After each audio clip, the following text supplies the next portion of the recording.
Hey guys, how's it going? It's MJ, and this is week 13 with Ronianti 2011.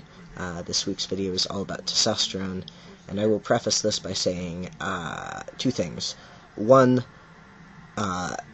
whatever I say, if your doctor says something else, go by what your doctor says. They've had way more school than I have. And two, I apologize if this seems rushed, but I've made this video a million times, but people either keep interrupting me or the video ends up being like 15 or 20 minutes long, and it's too long to upload. So I'm going to try and fly through this and get it done before someone interrupts me or I run over time. So I am just short of 5 months on testosterone. Tomorrow will be 5 months for me.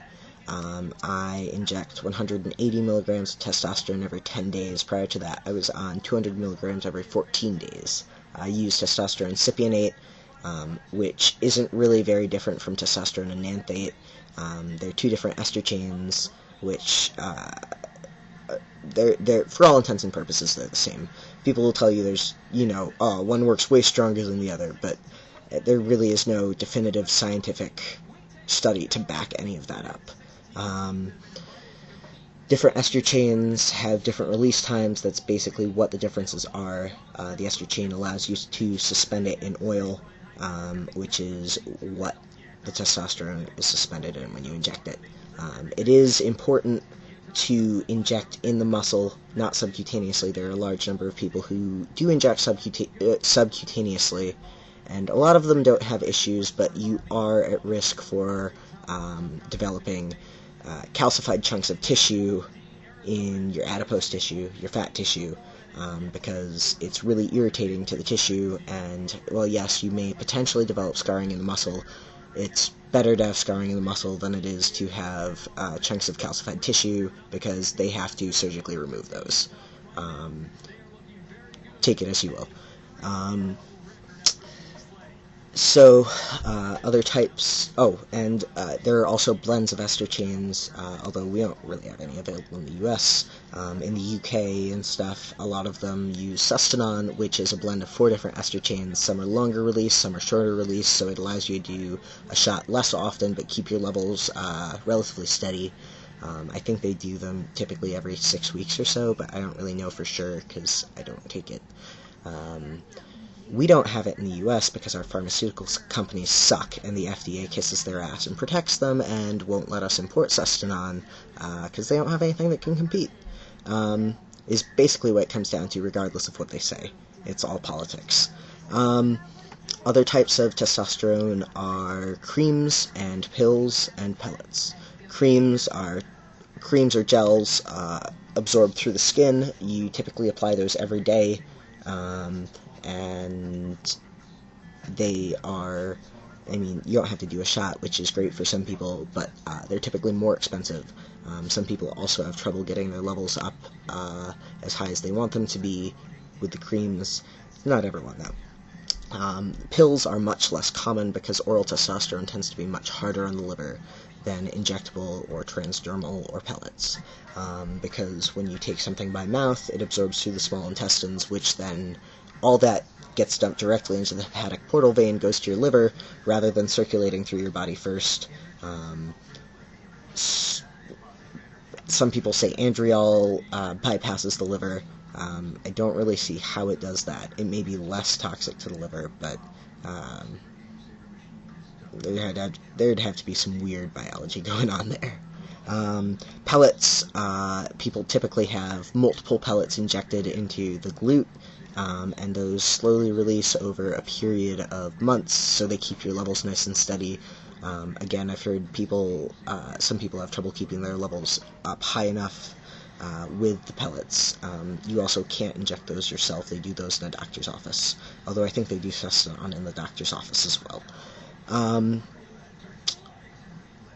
Shots are pretty common because you don't have to do them super often, and they're usually cheaper than other formulations.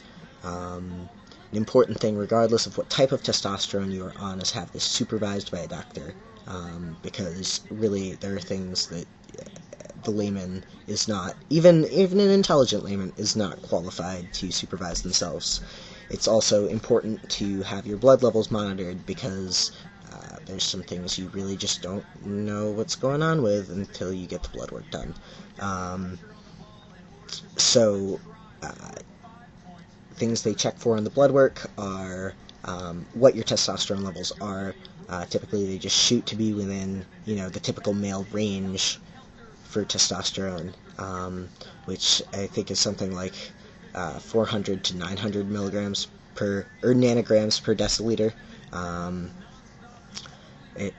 Some people, some doctors will actually tell you different numbers because there's, it's not a perfect consensus, but roughly in there. They also monitor your cholesterol levels and your blood triglycerides because men typically have higher cholesterol and triglycerides, so you may get an increase, and if you're already high to begin with, on the high end of that scale to begin with, you may need some sort of medical intervention in addition to the testosterone to keep you healthy. The same is true for red blood cell count. Testosterone does promote production of red blood cells, and if those get too high, you are at an increased risk for clotting, which is super dangerous. If you want to talk about a silent killer, you may not know you have a blood clot until you're dying. And that's pretty scary, so you want to keep track of that. This is not to say testosterone will kill you, but poorly monitored and administered testosterone can. There are things you can do to offset that, or your doctor can tell you to do to offset that if any of those things become an issue, but it's a good thing to keep track of for health reasons, obviously. It's also important to have your reproductive organs monitored periodically. Go into an OBGYN. It sucks, but it's the healthy thing to do. Because you are at an increased risk for female reproductive cancers when you are on testosterone and have not had a complete radical hysto. Radical hysto includes regular hysterectomy, so removing the uterus, as well as the fallopian tubes, the ovaries, which is an oophorectomy, or a salpingo oophorectomy. Things like that. You can also get ovarian cysts. You can potentially get endometrial hyperplasia, so benign growths within those tissues. It's just a good thing to keep track of. So as far as changes testosterone will cause, permanent changes, once your voice drops, it will stay dropped even if you come off testosterone. Any changes in bone density, so people get sometimes like a heavier jaw, things like that, that won't go back if it's the actual bone that's changed. Clitoral growth, your clitoris will grow on testosterone, will become enlarged, more like a small penis. That doesn't go back either. By and large, everything else is reversible other than that. You can see an increase in body hair. A large number of people do. How much is individual, as with all of these things. Facial hair, some people grow it, some people don't. There are some trans guys with great beards, and there are some guys who have sparse little scraggly bits, and it just doesn't grow in well, but the same is true for biological males. Not everyone grows a beard. What else? The skin usually gets oilier on testosterone, which is why some people develop acne. I've been able to manage it well enough. It really hasn't been that much of an issue for me, but once again, that's an individual thing. Some people get worse acne than others. Just be aware of it when you start testosterone, and maybe switch up how often you wash your face or what products you use, things like that. On testosterone, you can get a redistribution of body fat.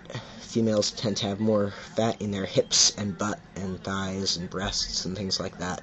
Guys tend to have fat stomachs. So fat generally does migrate towards your stomach. If you're already skinny and there's not much fat to migrate, then it's not that big an issue. Muscle, testosterone, just being on it will not make you jacked. You do still have to work for it, but it makes it much easier to put on muscle. If you don't work out, you still may see, a lot of people still see shifts in their muscle, but you're not going to get really huge and bulky just from being on testosterone. If you work out, it will make it much, much easier to put on muscle, though. Or at least it has for me. I can't say it will for everyone. What else? Some people see their hairline change. Some people actually go bald. Although there are also medications. I believe finasteride is a pretty common one that you can take for that. Generally, a lot of people get their hairline, it'll square out. There's a weird reflection. It makes my hairline look stranger than it is, but that's roughly where my hairline's at. It hasn't really moved all that much, maybe a bit. I haven't had that much change in my, regular hair, aside from it just keeps getting grayer and grayer, but it was doing that before testosterone. I already said voice. What else?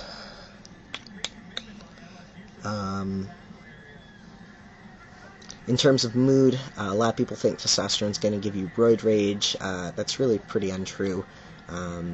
It's all kind of individual, but if your testosterone levels are properly, within range, you shouldn't get excessively angry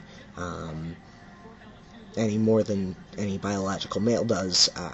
Roid rage is a function of excessively high testosterone levels. If your levels are also too high, it'll backfire on you, so don't think you can inject more and just, have great high testosterone levels. Health risks aside, your body will start converting that over to estrogen once they start to get up there.